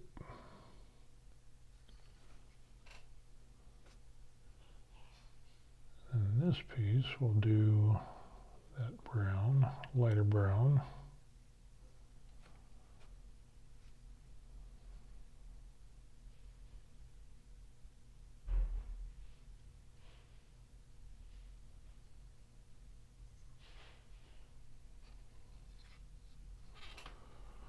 So it's coming along.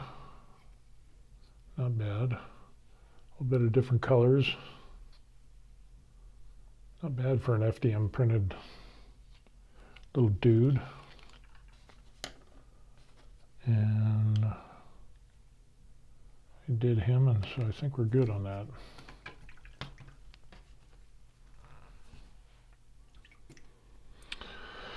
$9.22.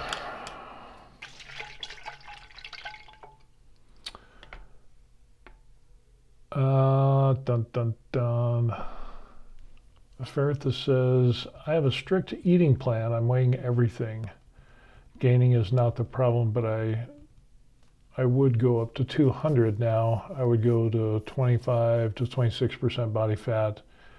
It's not like you're gaining only muscle. So did you go up to the weight you wanted and then did the recomp? So the first time, were you there or are you just fat? No, I was 210 pounds and I had a little bit of a pot belly. My ass was a little jiggly. Thin arms, no shoulders, no back, no chest. I had a little tiny man boob bashkin going on. That wasn't. So I skinny in the legs as well. So yeah, I was a little odd looking, but wearing clothes you probably wouldn't notice. So yeah, started doing the diet plan, obviously weighing everything, eating more protein, working out. Workouts were intense. That's when I started reading studies and meta-analysis on hypertrophy and growth. So a lot of that stuff I gleaned from those studies, and I'd incorporate that stuff into my training. Some of it worked, some of it didn't. Excuse me. Some stuff that didn't work then worked a little bit later on. I did the whole gamut from doing like 70% of my one rep max and then doing high reps. And then I also did the, heavier weights and doing lower repetitions. So there's that. And then I would do exercise for hypertrophy. And then when I start hitting plateaus, I would switch over and I'd start going to heavier weights and lower reps for basically strength training. Do 4 to 8 reps and try to work on that and really pushing for strength. And when I started peaking out there and plateauing on strength training, then I would go back, I'd deload, take like a week or two off, and then I'd go back to the hypertrophy training and doing, kind of a little bit slower on the uptick and then slow negatives, do like about 4 seconds slow negatives. Oh, and when I got to the peak, I'd just really contract those muscles or whatever muscle group I was working, like a bicep curl. I would come up and I'd contract it for 1 or 2 seconds, and then I'd go down in 4 seconds, and then really accentuate the stretched positions. And I found that really worked for me. It was really, really good for that. So I enjoyed that part of it. But now I'm doing about, as far as like sets per body part, I'm currently right now I'm working out 3-4 days a week, and I'm doing probably about 10 to 12 sets per body part, sometimes 15, depending on how I'm feeling, but generally 10 or 12 sets per body part. So, did you, what's the question? So did you go up to the weight that you wanted, and then did you recomp? No, I kind of did, to answer the question, at 210, I just kept working, gaining muscle, but then I lost the body fat in my ass, and my stomach, visceral fat went down, but then I was also gaining muscle at the same time, because you can lose fat and gain muscle at the same time. My trainer basically told me to go up and down while training. I can definitely tell that I'm more muscular, but weight-wise, I'm staying at the same spot, maybe 5 pounds more now after 2 years. And he's going 4 times a week. Okay. I did everything on my own. Of course, I had physical fitness training in the Army, and then I was later a fitness instructor in the Army, so I did that. So all the fat bodies that couldn't pass a PT test, I learned how to, deal with them, get them so that they could lose weight and pass the test and all that stuff. And so I had a little bit of training before, in the military. But yeah, I would say intensity. Intensity would probably be more, go heavier, and accentuate the long stretch of the muscle, because we think of, like, when you do the muscle, you think of growing up, but there's also along the axis. Think of it as the X, Y, and Z axis. Most people, when they lift and they want to get bigger muscles, they think about the Z axis of just kind of like getting taller. But you also have the length and the width. So that's when you start incorporating that, the lengthened muscle. You can like basically tear muscle fibers this way, long ways, and that will create growth as well, besides also just trying to get the peak, if that makes sense. So that's where working different angles and stuff came into play. But yeah, and during that bulk, during the 3 years, there was times where I saw more body fat, and I was like, okay, because I was eating way too much, or my macros were out of whack. Protein was good, but I kind of bounced between carbs. I'd have carbs and I'd have too many carbs, and so I gained some fat. not enough carbs, and so I kind of stalled. So it was kind of trying to feel out where I was going with all that. But yeah, it was quite the interesting endeavor.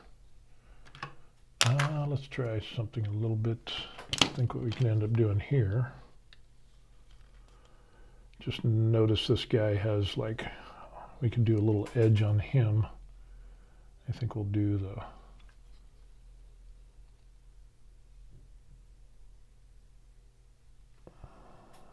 we'll use a darker color.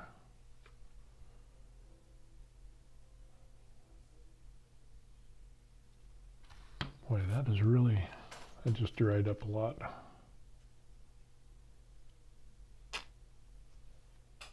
Was it too much? Seriously.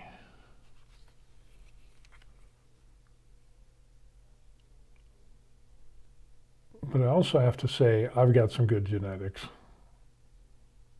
So I look at a weight and I gain size. So people get mad at me for that. So I started working out again and really getting serious when I was doing my 3-year recomp. You know, I work out one day and my wife's like, she's like, I'm seriously disgusted at you. Because it's like one day she could see a difference and that made her mad. But I have 2 stepbrothers and they gain strength like, the older, well, he's below me. I've got 2 younger brothers. They're 12 and 14 years younger. But the one that was 12 years younger, he ended up, and he could get strong. Holy crow, could he get strong. And it was just incredible. He could outbench me, but I looked big. And my dad, he was a big guy. So I think I've talked about him before. He was like 6'4". And of course, his last name was Mock, German. He had some real good genes, and so at least I got that off of him.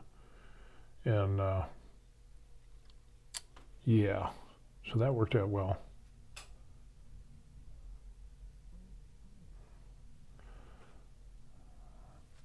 Let's see. Bertha says, yeah, I'm changing my strategy now. I feel like I want to be 200 pounds. I should start pushing in that direction, even if that means I'm going to have a little bit more body fat. Yeah, my genetics are terrible. Always been the skinny stick figure my whole life. Yeah, that can change. You can change that for sure.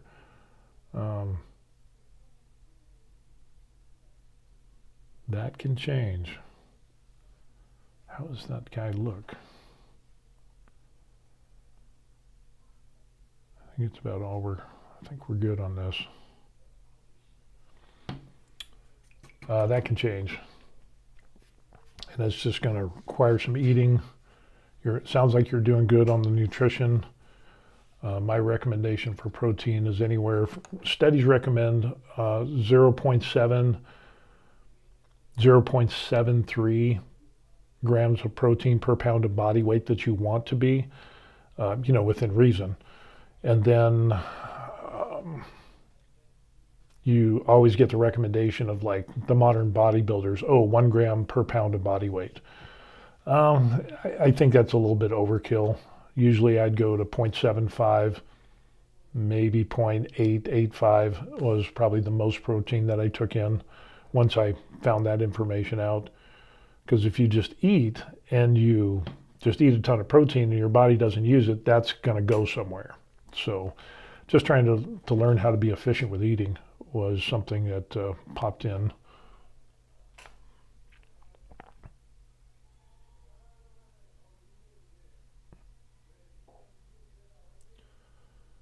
So you could up your protein and then just watch the carbs. Of course, you're going to need carbs it's kind of like a balancing act. You're going to need carbs for fueling your workouts, But more importantly, you're going to need some carbs to fuel your recovery, because that's where you're going to get your muscle growth. When you go to the gym, that's when you're breaking the muscles down. But the real work is when you're doing recovery.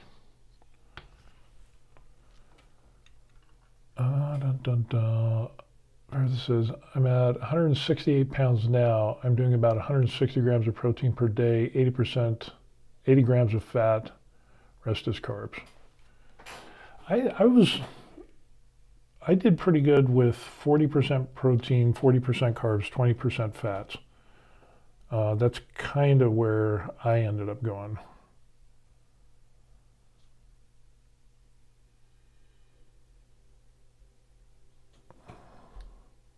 With that. And that's kind of a general recommendation.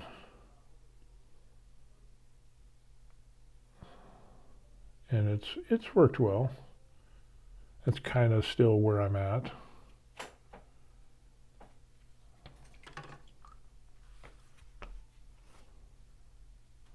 Can we reconstitute some of this? The flesh? No, we can't. Yeah.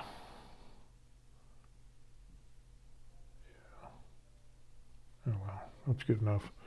Okay, so that's what we got going on. So it's coming along nicely, I think. Is that in frame? Yeah, I think so. And then with this guy, so we've got that there. Again, it's the muddled details that kind of, I don't know, maybe we should have done these in speed paints, because we would have got the gradients and things like that. I don't know. You know what? I think we're at a good stopping point. And we'll probably continue this on. Let's clean that up a little bit. And yeah, we will continue on another video. Because I gotta get, even though I'm gonna finish this up.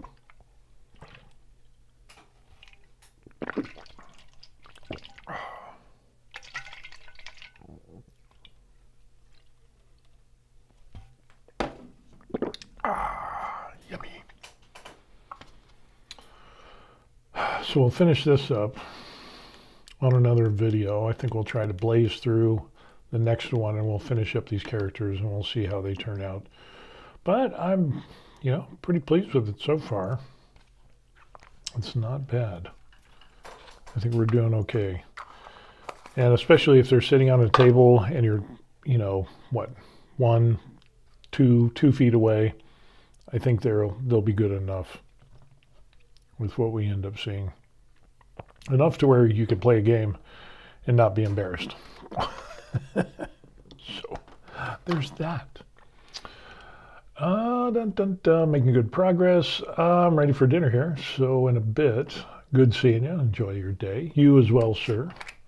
We're going to continue enjoying our day. I got to work on my pen holder for my acrylic pens that I got. So I got to do some upgrades, because at the beginning of this video I had an epiphany and a revelation to make it even better. So I had to stop the print that we're doing and make some changes, and boom, we'll print it out again. So in about 15 hours we should have a pen holder for our acrylic pens. Alrighty. So there it is. That is what we got so far. Next, when we come back, we'll end up doing some more colors. We'll do some, I think we'll do some of that mummy robes for the wraps, and that'll bring in some color, and then we'll do some skeleton bones on some skull stuff, and some gold. We'll do some gold highlights on there, and this as well. I think we're getting close to it. And then the bases, hair, I don't know.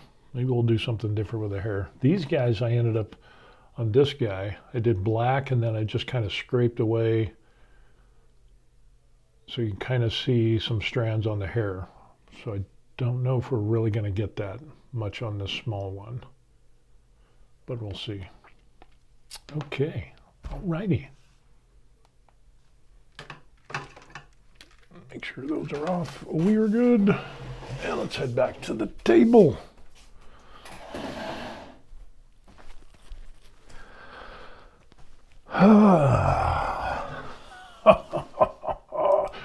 So there we have it. Yeah, so we did a little bit of painting on that on our 2 figures that we printed out with our Creality K2 Plus. 0.08 layer height with the 0.4 nozzle on our Micro Swiss nozzle on the K2 Plus. Kind of excited about how those came out. Not as good as resin, but like I said, what we'll end up doing is I already got the notification on the Micro Swiss sending those out. So it'll probably be, I don't know, a week and a half, something like that, 2 weeks, probably about 2 weeks. And those should be in. So whenever those do come in, that'll be kind of another project to do some more minis on the K2 Plus. So we'll do that. Like I said, other stuff that we got going on. The thing that you all can do for me is to like the video. Okay, you can like, you can subscribe. That would be awesome. That would be the best thing that you could do for me. As a present of wishing me a Happy New Year would be to smash that like button. And if you subscribe, you'll be able to see other videos that pop up. And so, for example, when we do this pen holder, you know, that we'll be able to, it'll be cut in 2 pieces. We're going to print out one of those, and I think that's going to turn out really well for our little pens that we got that I saw some good reviews for. Yeah, the Just Art 60 dual tip acrylic markers, and they have to be stored flat. So I didn't want to take up a lot of room this way, so I built it up this way, and that's what we ended up there. So we'll see how much material it is. I think we're good with where we're at on that. And like I said, we kind of dug out some more holes to get rid of some material. And this is 396 millimeters high, so which is about 15 or something, as you can see there. And it's 136 deep, and it's 68 wide. So what is 68? So you're looking at just under 2 3/4 wide. And then it'll go up 396, which is like 15.5 inches, which that's not too bad. So we'll print that out today, and we'll see if that ends up working. So yeah, we're gonna have some fun. The other thing we end up doing is I started on a Warhammer axe. I've got all the pieces printed out, but I need to put it all together, and that will be another video as well. And then I'm sure there will be some other things that will pop up. Being retired in Korea, we'll go over some news and do stuff like that. And then I go to the gym 3-4 days a week. Yeah, it really ends up, you're busy when you're retired, or at least I'm busy in being retired. So that's what we got going on. If you want to contact me, there's a way that you can do that, and here it is. Email address. You can email me at officialtheverylife@gmail.com. If you just want to say hi, you got questions, or you have tips and tricks to make me better at anything that I do, I would appreciate that. That would help me. And yeah, that's it. You got some other people over here that bought me coffee. If you feel that you want to do that, I would rather get the like and subscribe, to be honest with you. Don't worry about the coffee, just like and subscribe. But the people that have bought me coffee, that money goes back into the channel, and it kind of offsets some of the things of some filament, and I kind of add the few nickels and dimes together, and we throw that towards, you know, a machine. I try to put it towards things that are not consumable. So that's kind of a good thing, something that'll last a long time. So we're heading in that direction. And then combine that with my allowance, and yeah, we'll just keep the channel going. And yeah, it's just kind of fun that I have on being retired here in Korea. Okay, with that being it, thank you very much for watching, and we'll see you on the next video. Peace. Have a good one. I'm out of here.